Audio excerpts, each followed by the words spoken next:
giving their time to helping us help out the community of Pasadena. You guys wanna? My name is Luis Valentan. I'm also from the Pasadena Job Center. I'm the regional coordinator. But also I want to acknowledge that we're missing two persons here right now. Her name is Julieta Aragon. Yeah. She's part of this project. She started it, and then she's been working so hard in this project as well. So I want to say thank you, and if we can give her a round of applause. Ms. Guzman, which is one of the teachers around the area. Ms. Guzman está aquí. Raise your hand. Come on, Ms. Guzman. Come on.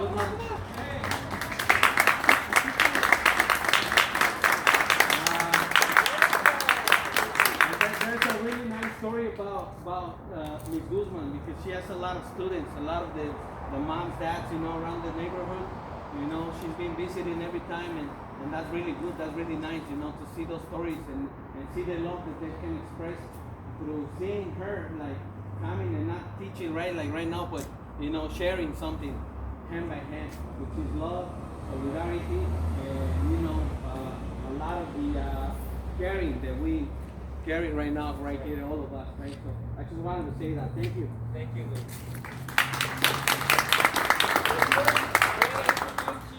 Pablo, he is the director of abril and the Pasadena Job Center. Would you like to pass the word? Sure. Well, first of all, that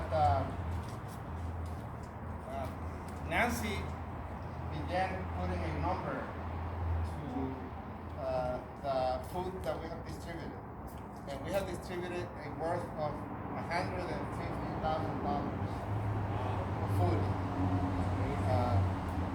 That is beautiful.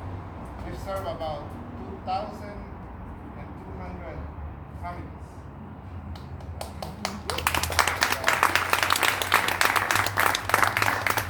And the people that we're taking this food to are the people essentially who keep the factories running. These are the people who keep the gardens green, the houses painted. These are the people that work in the hotels that have been laid off, that don't have a job right now. They have given the only thing that they have throughout their lives, and that is their labor. And their contributions, despite being highly visible, are not recognized. And we know that the government will not recognize their contributions. So when the government is absent, then the community steps in. And you are the community. And we cannot thank you enough for doing this. And yes, the very same people that we're taking the food to have been stigmatized as bad people. Okay?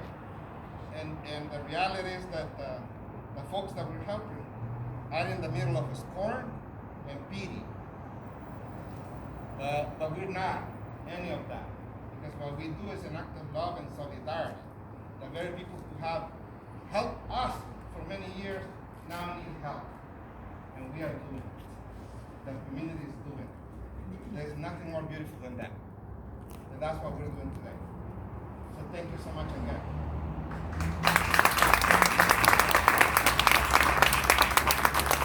This is stories from among us. And I really hope that you get to share these stories with other people. That's the only way that word gets out that things that are good and full of love and kindness is actually happening. That's what for us at Pasadena Covenant, and for those of you who come from a tradition of faith, know about this love that is so big and so wonderful and so powerful that it breaks through any barrier that is set before us. Again, that's why we believe that Jesus came down and became a neighbor. He moved into our neighborhood. He showed that type of love. He fed 5,000. I mean, that's what we get to do. And he says, hey, you get to be part of this. You get to be part of this. You can do more than that, than what I did. And look at what we're doing. So, again, we're so grateful. This is an all-out effort from all of us. And so let's just give one round of applause from all of us for what we are doing.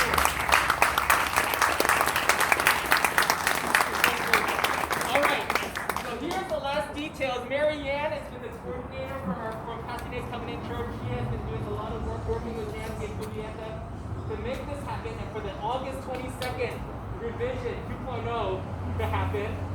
So she's going to give us some details and instructions on how to go forward with today. Go ahead. Thanks so much.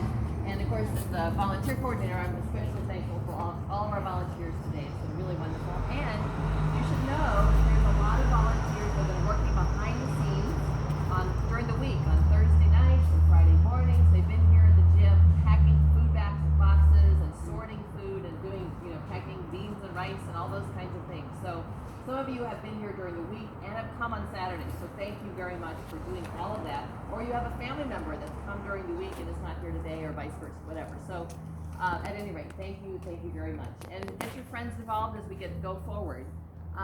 So a few things. You've gotten your assignments if you're a driver, and most of the houses should be in a fairly small area that you're going to visit. If you can, it's ideal if you can call the family first and say, I'm 5 minutes from your house or whatever. Use Google Translate if needs be, or ask if they have Nino or Nina, a child that can help you on the phone. Sometimes they'll do that if they don't speak a lot of English. And sometimes it's helpful because if they live in an apartment complex that's all fenced up and locked up, it's really helpful if they can come to the gate and meet you there, rather than having to go to the door. If you get to a door and no one's at home, maybe you can't reach them on the phone, which happens. So you get to the door. The family should know because they have been called and contacted. They should know that someone's coming today, and many of them have gotten this food before. But if you need to leave it there, what I did last time is I took a photo and then I sent a picture of the bag in front of their door and sent it to them by text because they all have cell phones, right? And that way they know that we made that delivery. And if, sometimes a neighbor, sometimes maybe they'll help, get it to the family that's in need or whatever. The other thing to keep in mind is that sometimes people live in the back of a property, so it may not be obvious from the street. And so you may have to park and actually get around and kind of wander, toward the back or whatever. It could be a back house, it could be an unusual apartment complex where there's more units in the back or whatever. So just kind of be aware that may be an issue. It's not unusual. Sometimes there's more than one family living in a house, and you may leave 2 baskets. So you might want to double check your list to see if there are 2 at the same address. We made a mistake last time. We thought we were not going to have enough food because it turned out 2 families in one house. And so we didn't think we had enough. And then we called somebody, and the gentleman said, I just got a job and I don't need the food. So give it to somebody else. So our numbers worked out fine last time. That was great. So at any rate, it should be just a hand up. We're not expecting you to stand or stay here because obviously we're concerned about social distancing and all those kinds of things. So really better if you can just leave it at the door. Hopefully they'll answer the door and you can at least see them and say hi. But obviously we're trying to be very careful in terms of distance and those kinds of things. So anything that I've forgotten that I should mention? Or any of you experienced drivers? If you have leftover? Leftover? Yeah. What should we do, Nancy? Okay.